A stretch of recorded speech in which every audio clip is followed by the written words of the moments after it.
میری شادی کو 21 سال گزر گئے تھے۔ آج میری بیوی چاہتی تھی کہ میں کسی اور عورت کو باہر رات کے کھانے کے لیے لے کر جاؤں۔ میری بیوی نے کہا کہ مجھ سے محبت کرتی ہے، لیکن وہ یہ بھی جانتی ہے کہ وہ دوسری عورت بھی مجھ سے بہت محبت کرتی ہے، اور وہ عورت بہت خوش ہوگی اگر میں اس کے ساتھ کچھ وقت گزاروں گا۔ وہ دوسری عورت جس کا ذکر میری بیوی کر رہی تھی، وہ اور کوئی نہیں، میری اپنی امی تھی۔ وہ 19 سال پہلے بیوہ ہو چکی تھی، لیکن میرا کام اور پھر میرے 3 بچے میرے لیے بہت ہی بڑی ذمہ داری تھی کہ میں بمشکل ہی اپنی امی سے مل پاتا تھا۔ اس رات میں نے اپنی امی کو کال کی اور انہیں کھانے کے لیے مدعو کیا۔ انہوں نے مجھ سے پوچھا کہ میں ٹھیک تو ہوں، کیونکہ آج سے پہلے میں نے کبھی ان کے لیے شاید ایسے وقت نہ نکالا تھا۔ میں نے انہیں بتایا کہ میں ان کے ساتھ کچھ وقت گزارنا چاہتا ہوں۔ وہ جو سن کر بہت خوش ہوئیں، کیونکہ اتنے سال بعد انہیں اپنے بیٹے کے ساتھ وقت گزارنے کا موقع ملا تھا۔ جمعے کے دن آفس سے فارغ ہو کر میں انہیں لینے کے لیے پہنچا۔ میں کچھ گھبرا رہا تھا، کیونکہ کچھ بھی اتنے سال بعد اپنی امی سے ملنے میں بھی مجھے ہچکچاہٹ محسوس ہو رہی تھی۔ جب میں پہنچا تو میری امی میرا انتظار کر رہی تھیں۔ وہ مجھے دیکھ کر مسکرانے لگی۔ انہوں نے مجھے بتایا کہ انہوں نے اپنے سب دوستوں کو بتایا کہ آج ان کا بیٹا صرف ان کے لیے وقت نکال کر انہیں کھانے پر لے جا رہا ہے۔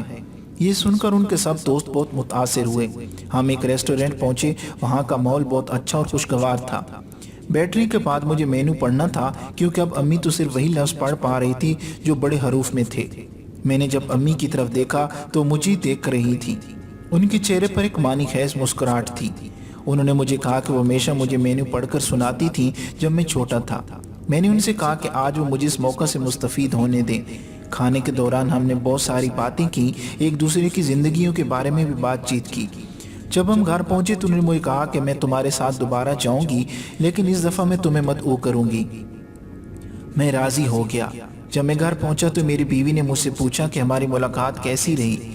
میں نے کہا کہ بہت اچھی، میری سوچ سے بھی زیادہ اچھی۔ کچھ دن بعد اچانک میری امی کو ہارٹ اٹیک آیا اور وہ اس دنیا سے رخصت ہو گئیں۔ یہ سب اتنا اچانک ہوا کہ مجھے ان کے لیے کچھ کرنے کا موقع ہی نہ ملا۔ کچھ دن بعد مجھے ایک لفافہ موصول ہوا، اس میں اسی ریسٹورنٹ کی رسید کی کاپی تھی، ساتھ ہی ایک خط بھی تھا جس میں لکھا تھا کہ میں نے ایڈوانس میں یہاں کا بل جمع کروا دیا ہے۔